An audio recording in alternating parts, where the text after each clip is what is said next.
Today's type of figurative language that you're going to be learning with me, Miss Melton, is personification. It's a figure of speech in which objects are given human qualities. Like the sun played peekaboo with the clouds. The sun can't actually play peekaboo, but it helps you to imagine that the sun is going in behind the clouds and then in front of the clouds again. So let's see some more examples.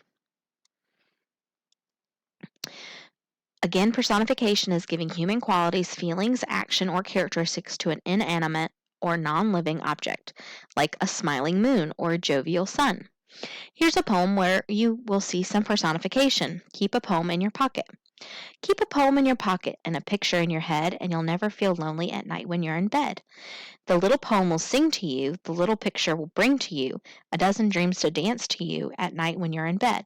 So keep a picture in your pocket and a poem in your head, and you'll never be lonely at night when you're in bed.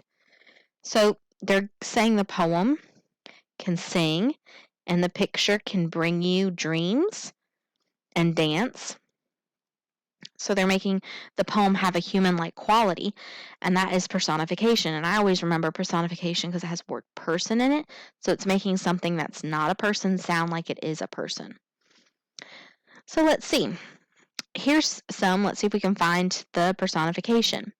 As I walked along the road, the rain kissed my cheek as it fell. So the rain kissing is personification. When I stopped, I could hear the wind as it sang its mournful song through the falling leaves. The wind singing is personification.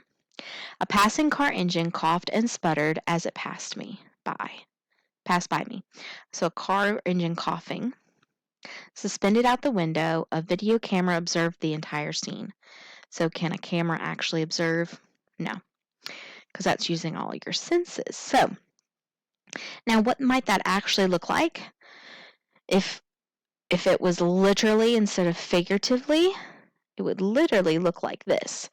The rain kissing your cheek, the video camera outside. So it helps give you a picture. Let's see if we can highlight the object being personified and tell the meaning of the personification. The strawberries seem to sing, "Eat me first." So the strawberry singing. So are they actually singing? No, but they're so good looking to eat that they're like kind of, you can imagine that they might be saying, "Come eat me, come eat me." The water beckoned invitingly to the hot summer. Same kind of thing. Like the water looks so good to jump in, but the water's not actually saying, "Come on, come in." It's not actually beckoning you. The microwave timer told me it was time to turn my TV dinner. So can the microwave timer tell you anything? No, but it can probably beep, and that is like a clue that you need to go turn your TV dinner. The daffodils nodded their yellow heads at the walkers. The daffodils are probably going up and down from the wind, or because the way their flowers lean over and then the wind can pop them back up. And the snow whispered as it fell to the ground during the early morning hours. So the snow whispering, it can't actually whisper, but it can seem very soft and quiet when it falls. And that's probably what they're trying to make you think of. So study the picture and the text and write the meaning of each. So the flowers wept through the downpour. What does that mean, the flowers wept? Probably that the rain got on them and also fell off of their flowers. The Porsche smiled back at its happy owner. Probably just that the owner is happy with the Porsche and the Porsche is happy with the owner. It's like, kind of see the front with the headlights.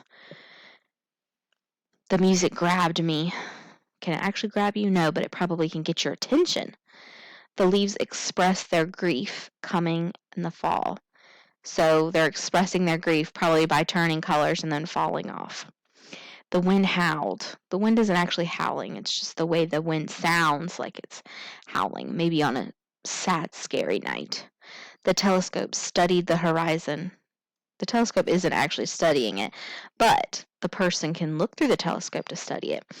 Now, we can also find different types of personification in poems like Tulip Sunday. This tulips in this poem seem alive because of these 4 things. In the botanical gardens, bright tulips spread out like a yellow tablecloth on a table with thousands of legs. Some tulips have red lips and dark black eyes. They bow and curtsy in the wind. Now, see if you can find personification in this poem.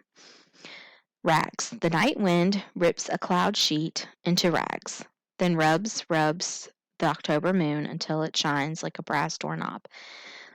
So hopefully you found that the night wind can't actually rip anything, but we can imagine that the wind kind of cuts through the clouds, and it can't actually rub the October moon and make it shine. Paper clips. Ooh, this poem is personification.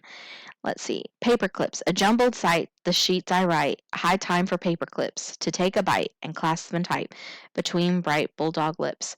So it's making the paper clips seem like they can bite something, which is kind of funny. Lawnmower.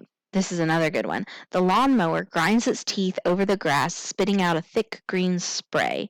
Its head is too full of iron and oil to know what it throws away. The lawn's whole crop of chopped, soft, delicious green hay.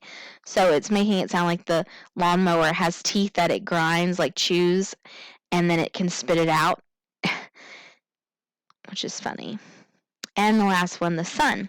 The sun is a leaping fire, too hot to go near, but it will still lie down in warm yellow squares on the floor like a flat quilt where the cat can curl and purr. This has a lot of figurative language in it. So they're saying that the sun can lay down. That's personification. But also up here, I don't know if you saw that the sun is a leaping fire. That's a metaphor. And it is like a flat quilt is a simile, and then it also has onomatopoeia purr.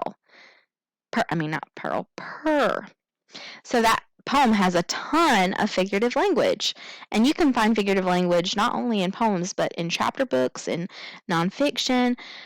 So always look for those type of figurative language and think about, what does the author want me to think this means? What is the author trying to tell me?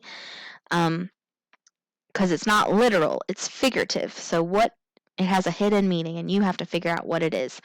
Don't forget to practice the personification on the next part of this module, and write down any personification you find or use that you might want to include in your discussion.